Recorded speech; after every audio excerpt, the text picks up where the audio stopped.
So here's the deal. If you have a car or truck sitting outside your home right now, there's a really good chance it's more fuel efficient than earlier models, especially if you have an electric vehicle. That's great for you and it's great for the environment, but not so much Oregon's Department of Transportation.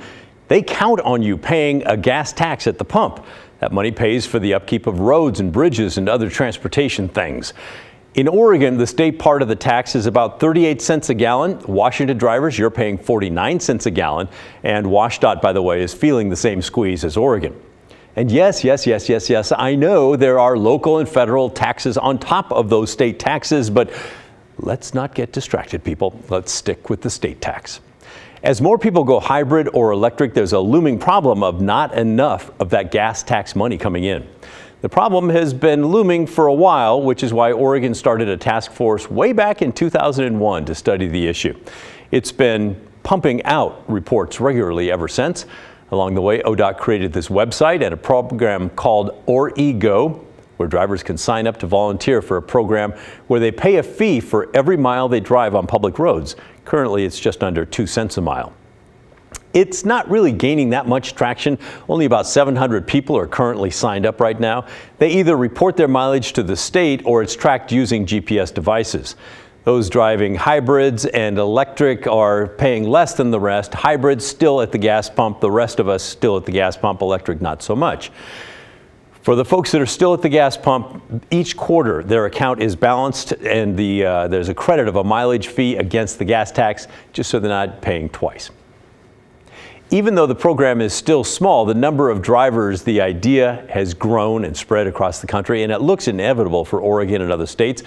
That's why I rang up State Rep John Lively from Springfield today. He's been part of the task force for 10 years, and he said it's important to get this pay per mile program going for everyone. We've been at it for a decade. Came close last session when the bill passed out of the Joint Transportation Committee, but did not get out of the Joint Ways and Means Committee. And what do you think the reluctance is in the legislature? So there's several things.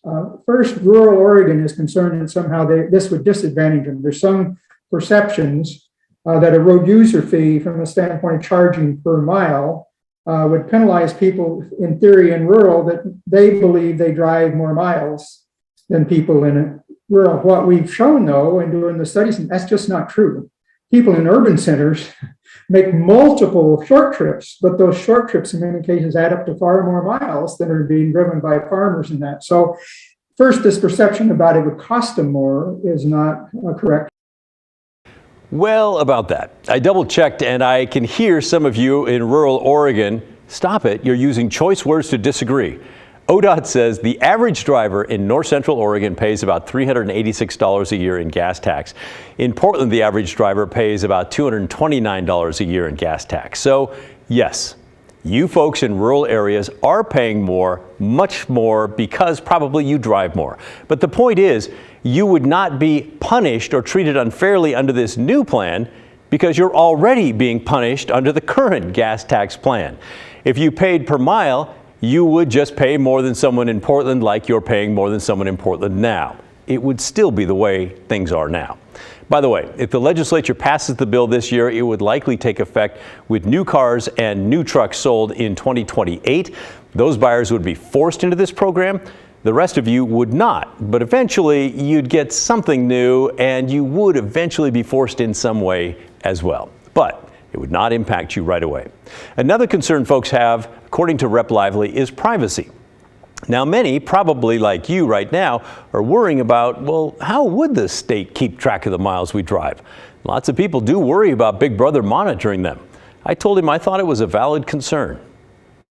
I understand that concern, but anybody has a cell phone, the ability is already there for it to be tracked. Your cell phone is probably the most trackable device that we own, and almost everybody has one. But there's several options. So we've made options that people can just monthly turn in their mileage.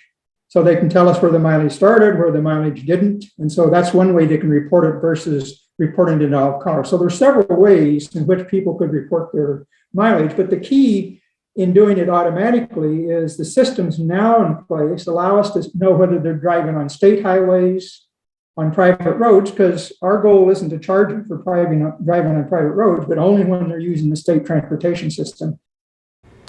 But once the program is launched and up and running, ODOT has already imagined local governments like cities might want to use its technology to charge you to drive more through their territory. These are screenshots from one of their reports showing how geofencing could be used. The technology would track your car, and if you were in these particular areas, the city could send a charge that would be added to your pay-per-mile account.